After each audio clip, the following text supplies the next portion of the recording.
శ్రీ గురుభ్యో నమః. ఇష్టాగోష్ఠి సనాతన ధర్మమునకు సంబంధించిన కొన్ని ప్రశ్నలకు మాస్టర్ ఈకే గారు మనకు సులభముగా అర్థమయ్యే రీతిలో శాస్త్రీయమైన సమాధానాలను ప్రసాదించారు. మాస్టారు అందించిన ఆ సమాధానాలను మనకు చక్కగా తెలియచేయునటువంటి పరమపావనమైన గ్రంథము ఈ ఇష్టాగోష్ఠి అనేటువంటి గ్రంథము. అటువంటి ఈ గ్రంథమును మనము అధ్యయనం చేస్తూ ఉన్నాము. అందులో భాగంగా ఈరోజు మనం నేర్చుకోవలసిన విషయాలు అనేటువంటి అంశంలోనికి మనము ప్రవేశిస్తూ ఉన్నాము. ఒకరు మాస్టారుని అడిగారు, పాశ్చాత్యుల దగ్గర నుండి మనం నేర్చుకోవలసిన విషయాలు ఏమైనా ఉన్నాయా? ఈ సందర్భంలో మీ ఉద్దేశ్యం ఏమిటి అని అడిగారండి. మనకు తెలుసు, మాస్టారు భూప్రదక్షిణ యాత్ర చేశారు. అంటే ఫారిన్ టూర్, ప్రాక్పశ్చిమ సమన్వయము కొరకై మాస్టారు ప్రయత్నించారు. అందులో భాగంగా 7 సార్లు ఈ విదేశీ యాత్రలు చేశారండి. అయితే మాస్టారు ఇక్కడ విదేశీ యాత్ర అని కానీ ఫారిన్ టూర్ అని కానీ అనలేదు. మాస్టారు భూప్రదక్షిణము అన్నారండి మాస్టారు.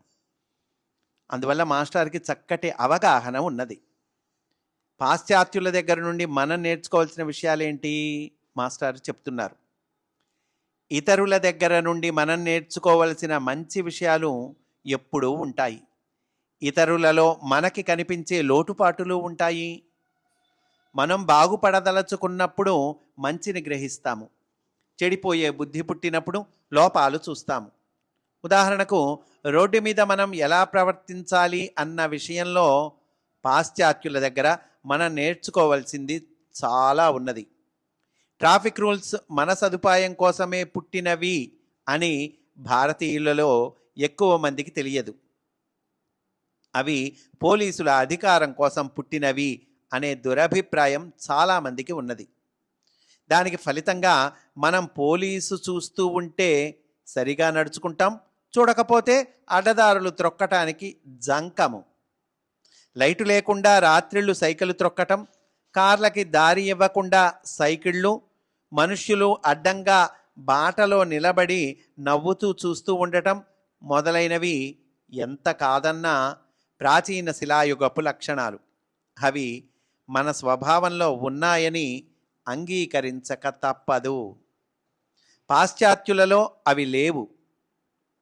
రోడ్డు పక్కన నిలబడి పశువు వలె మలమూత్ర విసర్జన చేయటం ఆరోగ్యానికి మంచిదని కానీ, నవనాగరికత లక్షణమని కానీ ఎవ్వరము అనలేము కదా.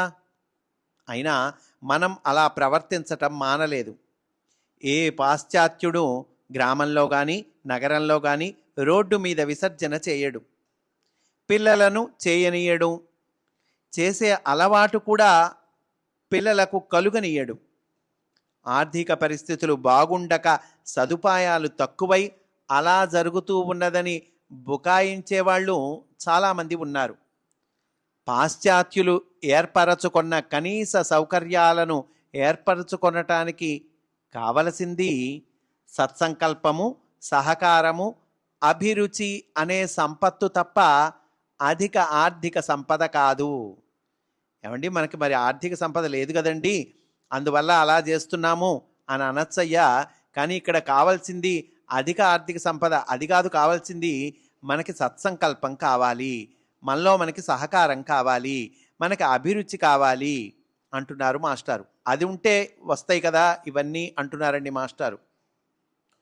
రోడ్డు మీద మంచం వేసుకొని పండుకొనటం, మన ఇల్లు కట్టుకునేందుకు రాళ్ళు, ఇసుక మొదలైనవి రోడ్డు మీద పోయించటం, కుక్కల్ని, పందుల్ని, గేదెల్ని రోడ్డుకి అడ్డంగా వదలటం, నడిపించటం మొదలైన దురాచారాలేవి పాశ్చాత్య దేశాలలో ఉండవు.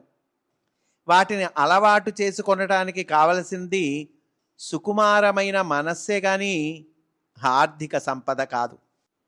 ఇలాంటి అసౌకర్యాలతో సరిపుచ్చుకొని తృప్తిపడి ఉండటం మన అనాగరిక బుద్ధిని తెలియజేస్తుంది కానీ అవకాశం లేకపోవటాన్ని తెలియచేయదు.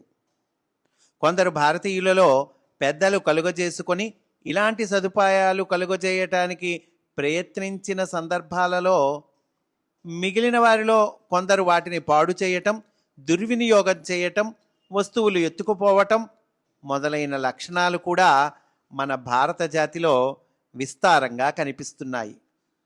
ఇలాంటి ఉదాహరణల వలన స్పష్టపడే విషయం ఏమిటంటే, మనం పాశ్చాత్యుల వలె సదుపాయాలు కల్పించుకొని పరిశుభ్రంగా జీవించటం అసాధ్యం కాదని, కేవలం అసమ్మతం మాత్రమే అని తెలుస్తుంది.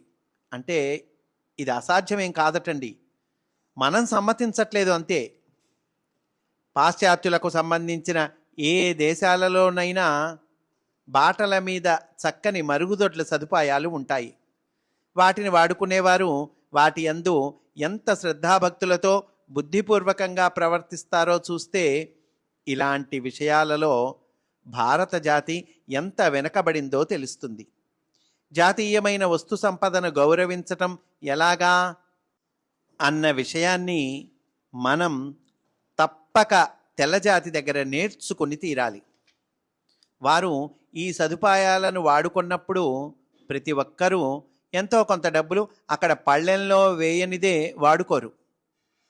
వారి తరువాత వచ్చిన వారు ఎన్నడూ భారతీయులలాగా ఆ పళ్ళెంలో వేసిన డబ్బులు కాజేయరు.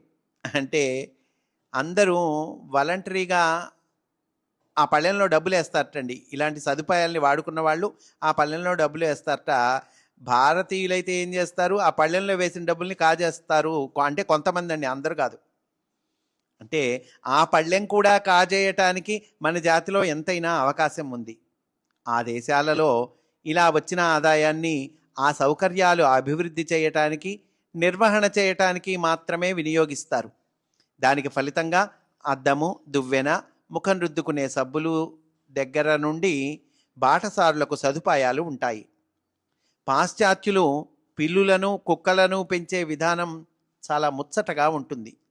వాటిని వారు జంతువులలాగా చూడరు. ఇంటిలో వ్యక్తులలాగా వాటికి కావలసిన సదుపాయాలు చేస్తారు.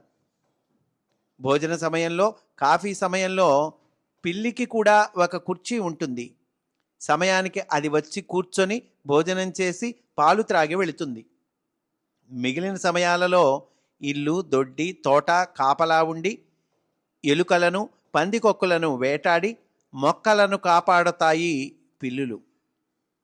ఇతర సమయాలలో ఇంటిలో పాలగిన్నెలో మూతి ముంచే దొంగ బుద్ధి వాటికి ఉండదు. తగిన గౌరవాన్ని, ప్రాధాన్యాన్ని, పోషణను ఇస్తే జంతువులకు కూడా సత్సంస్కారము, సాంఘిక గౌరవము లభిస్తుంది అనటానికి ఇదే నిదర్శనం. భారతీయులలో ఎక్కువ మంది తమ పిల్లలకు ఇవ్వవలసిన స్థానాన్నే ఎరుగరు. ఇక పిల్లులకు ఏమిస్తారు? ఒకనాడు భూతదయకు పుట్టినిల్లు అయిన ఈ దేశంలో ఈనాడు మనుష్యులను కూడా జంతువులలాగా చూడటం ఎందుకో అలవాటైంది.